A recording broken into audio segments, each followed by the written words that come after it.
Hello everybody, I'm Baltmatrix, and today we're taking a look at TRAILBREAKER from Transformers Earthrise, and he is a deluxe class figure. Now, I was originally going to put him up on my turntable, but considering he's all black, and the turntable is black, I figured that might be a little bit difficult to see him. I purchased TRAILBREAKER over at the Hasbro Pulse, and he is a retool of Hoist, whom I have already reviewed. The long story short with Hoist was, it's fine. Now, TRAILBREAKER, on the other hand, even though it's the same mold, it's pretty much the same dang figure, I like a lot more. And that might just be because I've always liked TRAILBREAKER more. TRAILBREAKER's head sculpt is fantastic. Nice, square, and, well, it's all black. I mean, that's the way he was in the show, and that's the way the character is. And that blue visor is just so nice. Hasbro's doing really well with the face and the head sculpts in both of these lines.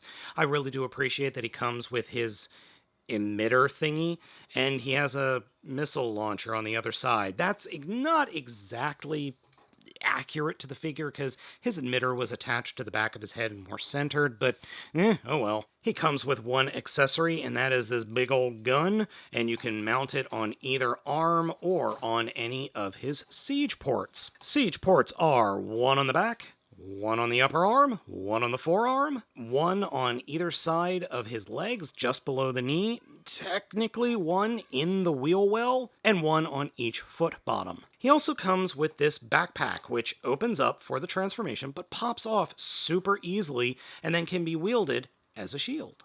And you can wield it on either arm, like that, or you can put it on the shoulder. I'm not feeling that one. Now, if you don't like either one of the accessories popping up above his head, you can simply open up the backpack and fold them up, like that. And there you go. Nice, clean TRAILBREAKER. The overall aesthetic of the figure is pretty good, and the coloring is great. The gray, the red, the silver, and the black all work well, and yeah, it's just a nice-looking TRAILBREAKER figure, and we don't have enough of those. This figure has the exact same posability as Hoist. Head is on a ball joint and only can look up and down so much. There's shoulder hinges and swivel, though it does have a tendency to smush up against the backpack. There is over 90-degree bend at the elbow and a swivel at the bicep. There is a torso swivel, but if you move it, his gut will pop out like that, and nobody wants that for a good old TRAILBREAKER. Hips are on standard swivels and hinges.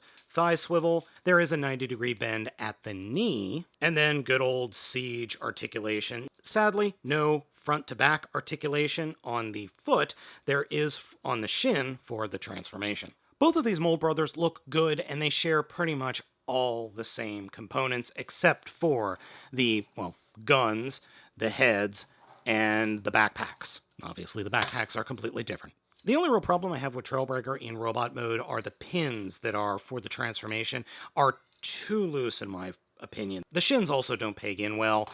Well, nothing I can really do about that. I'll try to see what I can do about, really tightening those pins, but I really don't have much confidence that I'm going to be able to do it.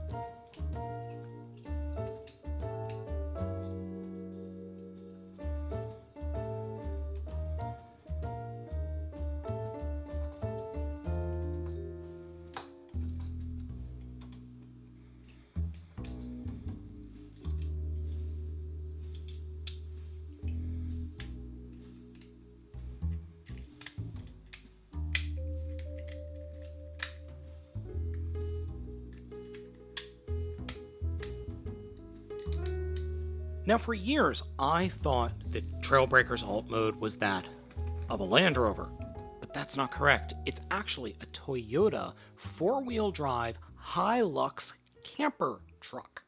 Yeah, I didn't even know those existed. Anywho, alt mode's pretty good.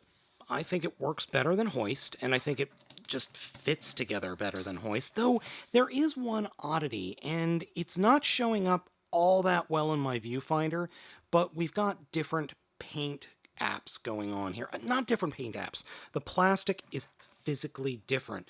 We have this slightly mattish black for the trunk lid and the the wheel wells and the top, and then the underside of the head and the entire back of the figure is this very, very dark brown.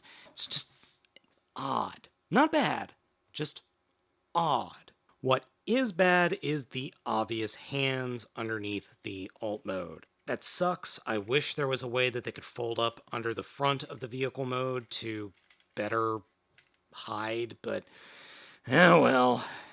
But one added positive note that having the fists down there behind the wheel well is you could give the figure a sword or, lightsabers, and it could drive around and just slice up some toes.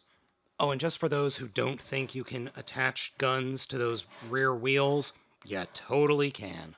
Overall, I think Trailbreaker is a more successful use of this mold. It's definitely more enjoyable for me, that's for sure. But it's not a great mold. I realize, even though I've been so positive on it and on the figure, it's not the best mold in the world, and does have a couple of minor shortcomings that okay, I can look past most of them. It's just a little weird. It's not to say that it's bad, it's just weird and hard to transform on camera sometimes. Come on, fingers, work with me here, dang nabbit. I still like the figure. I think the figure is fun, and I like this better than Hoist. I'm not saying that Hoist is bad. I just like this version better than Hoist. So, folks, let me know what you think of Trailbreaker down in the comments. Be sure to hit those like and subscribe buttons. Thank you so much for watching. I have been Baltmatrix. Please follow me over on Twitter and over on Patreon.com.